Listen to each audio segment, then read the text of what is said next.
Bonjour à tous, j'espère que vous allez bien. Alors aujourd'hui dans cette vidéo, je vais retracer le cheminement que j'ai suivi pour quitter Paris et devenir nomade.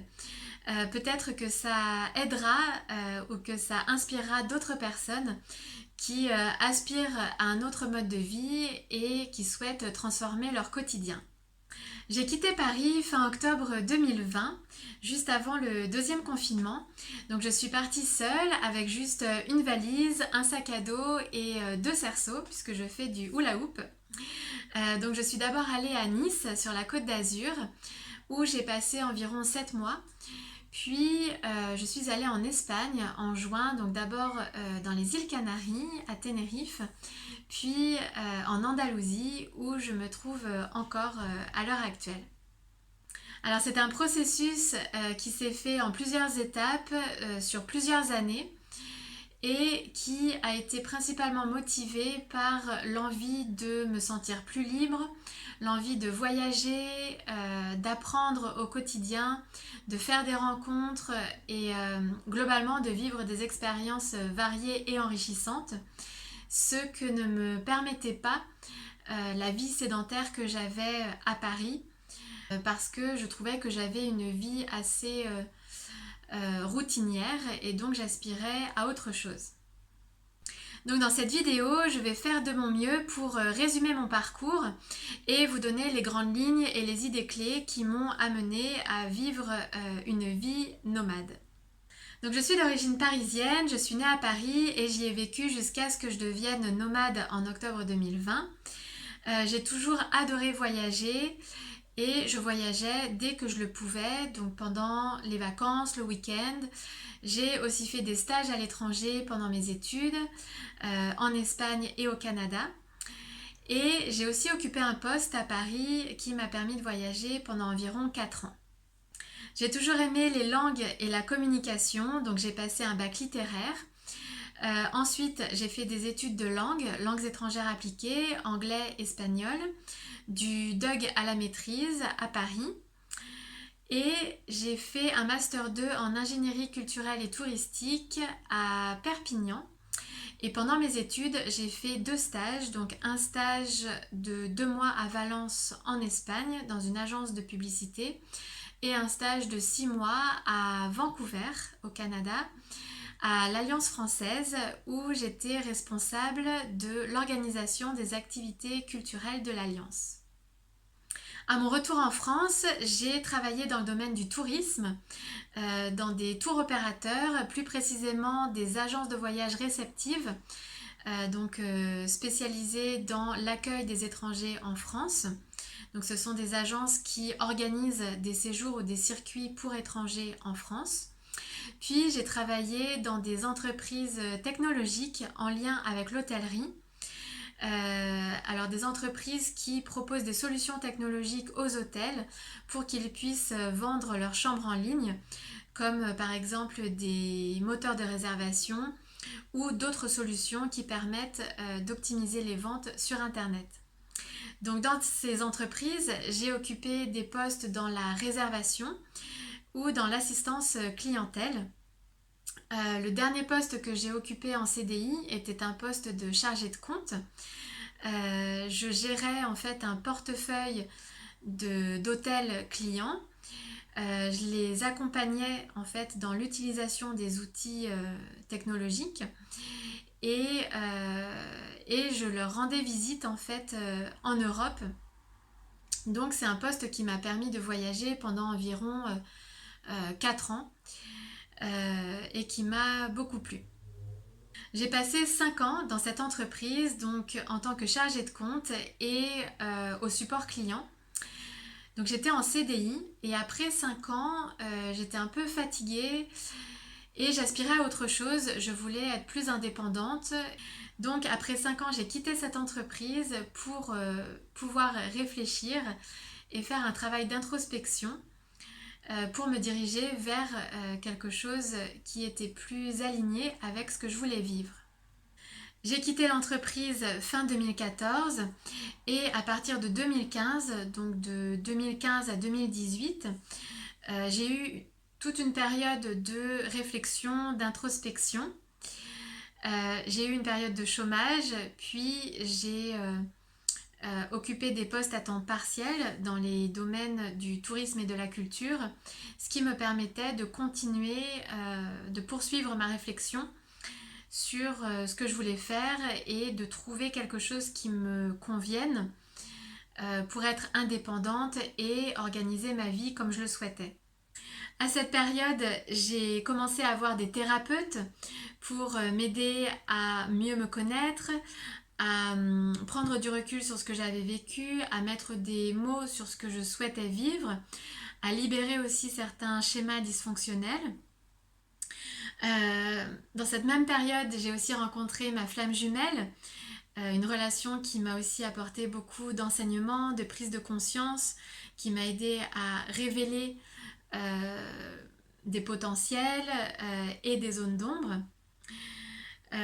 J'ai aussi fait des voyages en Inde et au Brésil.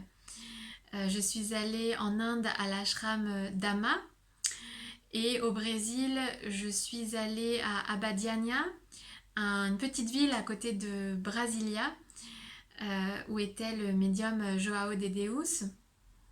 Donc ces voyages m'ont aussi beaucoup apporté.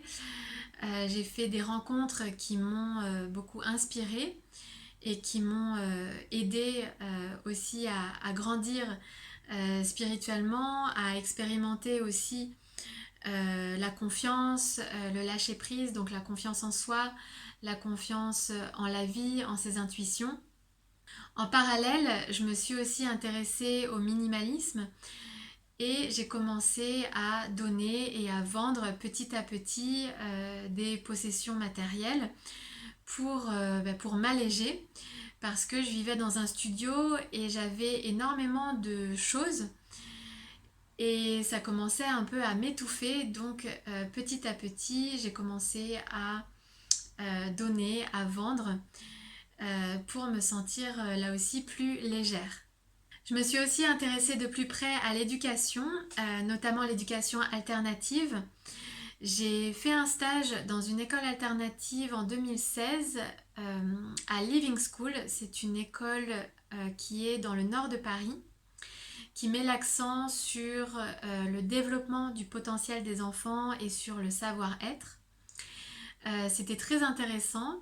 D'ailleurs, j'ai fait ce stage via Pôle emploi, puisqu'ils ont un programme qui permet d'être en immersion dans un domaine d'activité pour pouvoir l'expérimenter et voir si ça nous plaît. Donc j'ai fait ça pendant un mois et ça a été très intéressant, très enrichissant. Par contre, j'ai senti que ce n'était pas ma voie. Je ne me voyais pas enseigner dans un cadre scolaire, dans une école.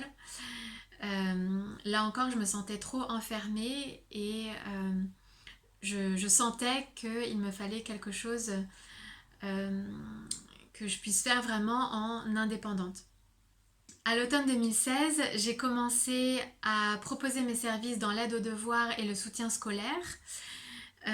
Et c'est quelque chose qui me convenait beaucoup mieux que d'enseigner dans une école parce que je gérais moi-même mon emploi du temps et la communication avec les parents, etc.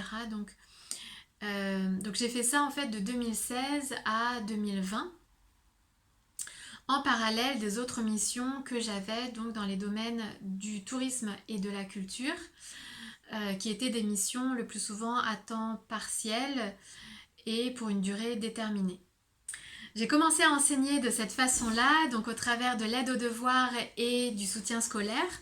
Donc en soutien scolaire, j'aidais principalement les enfants dans l'apprentissage des langues étrangères, donc de l'anglais et de l'espagnol. Puis j'ai eu envie d'enseigner le français langue étrangère. Ça m'a toujours attirée en fait depuis mes études de langue. Et j'ai eu l'occasion de commencer grâce à un échange de langue que je faisais avec une américaine à Paris, à qui j'ai parlé de cette idée et qui a bien voulu prendre des cours de français avec moi. De bouche à oreille, j'ai eu de plus en plus de demandes et je me suis mise à mon compte pour enseigner le français langue étrangère. J'ai commencé à enseigner le français aux étrangers à Paris, donc en cours individuel, dans des cafés parisiens ou directement chez les personnes, en parallèle de l'aide aux devoirs et du soutien scolaire que je faisais avec les enfants. En mars 2020, au moment du premier confinement, j'ai commencé à enseigner sur Internet aussi bien le français langue étrangère que l'anglais et l'espagnol en soutien scolaire. Et cette période m'a donné l'occasion de finir de trier tous mes biens matériels, tous les objets, les meubles, les vêtements, tout ce que j'avais pour ne garder que l'essentiel en vue de déménager et de devenir nomade. J'ai scanné tous mes documents administratifs et je n'ai gardé aussi que le plus important. Donc aujourd'hui, tout ce que j'ai se résume à ce qui est dans ma valise. Et j'ai aussi quelques boîtes chez mes parents, mais très peu. Donc aujourd'hui, j'ai vraiment très peu de choses matérielles. J'avais prévu de quitter mon logement fin octobre 2020. Et en septembre, je n'avais toujours pas de destination précise. Je savais que je voulais vivre près de la mer et avoir un climat plus doux et ensoleillé. Je ne prévoyais pas d'aller à l'étranger à ce moment-là par rapport au contexte global. Donc je prévoyais plutôt la France. Et ce que j'avais envie de faire, c'était un échange de services, donc proposer mes services, donc l'enseignement par exemple, l'enseignement des langues, en échange d'un hébergement. Donc j'ai regardé un petit peu sur un site qui s'appelle Workaway, qui permet de faire des échanges de services. Là, je n'avais rien trouvé. Alors, ce que j'ai fait, c'est que j'ai publié des messages dans des groupes d'expatriés en France pour donc proposer mes services dans l'enseignement du français langue étrangère en échange d'un hébergement. J'ai choisi des groupes d'expats dans le sud de la France puisque ça correspondait plus à ce que je souhaitais. Par rapport au climat et à l'ensoleillement. Donc j'ai publié des messages dans différents groupes et j'ai reçu 2 réponses de personnes aux alentours de Nice. Une famille et une autre personne qui me proposait un logement seul contre des cours de français. Donc j'ai choisi cette option.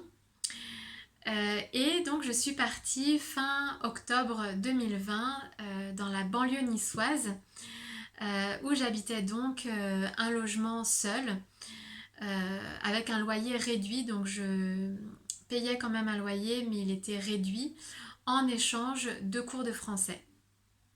En parallèle de l'échange de services, je continuais de donner des cours en ligne. Donc j'ai fait ça pendant 3 mois. De novembre 2020 à janvier 2021. Puis en février 2021, donc j'ai déménagé en centre-ville de Nice. J'ai trouvé un logement sur Airbnb que je n'ai pas payé via Airbnb. J'ai pu m'arranger avec la personne pour le louer sur une plus longue période, donc de février à fin mai. Et à ce moment-là, donc j'ai arrêté l'échange de services pour me consacrer uniquement à l'enseignement en ligne. Au printemps, j'ai commencé à chercher un nouveau logement puisque le studio que j'occupais était pris sur la période estivale à partir de juin. Mais rien ne fonctionnait et je recevais des messages, des signes, une forme de guidance qui m'encourageait à voyager alors que je n'avais pas du tout prévu de voyager. J'avais plutôt prévu de rester en France dans le contexte actuel. Mais j'ai décidé de suivre cette guidance et d'aller en Espagne. Donc c'est comme ça que j'ai suivi mes ressentis et les messages que je recevais pour aller à l'étranger. Et je suis allée donc à Tenerife, où là j'ai changé plusieurs fois d'hébergement. Puis à un moment donné aussi, sous forme de guidance, j'ai été appelée à aller à Malaga, en Andalousie, où je suis encore aujourd'hui. J'ai aussi ressenti que la guidance m'invitait à arrêter les cours en ligne pour faire quelque chose de nouveau, notamment des vidéos pour partager mes expériences et les enseignements que j'ai reçus, que je reçois au quotidien. Malgré la sécurité financière que ça apporte.